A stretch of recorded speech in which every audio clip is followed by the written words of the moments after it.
JB wasn't sure if his plan would work, but he had no choice but to follow through with it, now that he had not only his little sister to protect, but Dean's daughter, too. He didn't really know Charley, just saw her around the gym when she'd come to visit her father.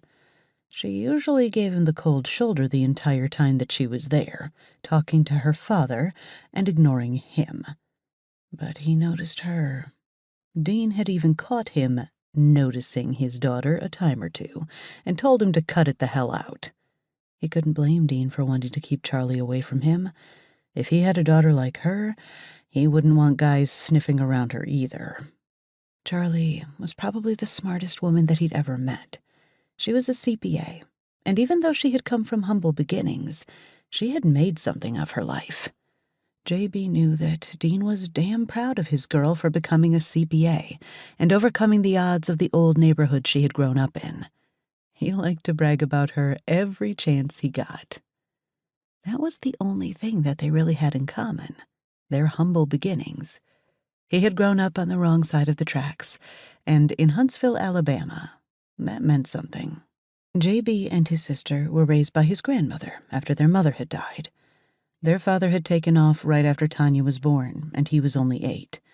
He still had memories of his mother crying and begging him to stay, but he said he wouldn't raise a kid who wasn't his. He had no idea what that meant until he was older and asked his grandmother about it.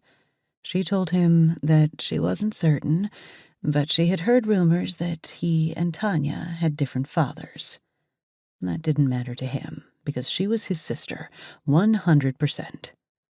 After his dad took off, his mother started drinking more.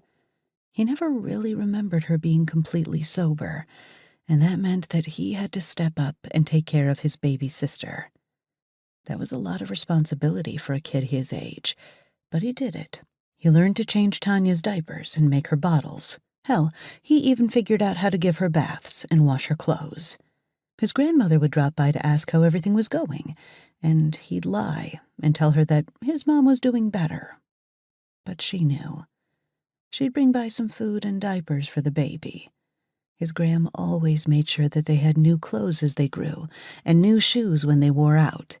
She had begged her daughter to just let her take the kids, but his mother refused.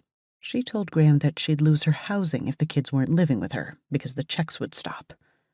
He wasn't sure who was sending his mother checks, but he didn't want her to have to live on the streets if she lost her house because he and Tanya went to live with Graham, so he kept on lying.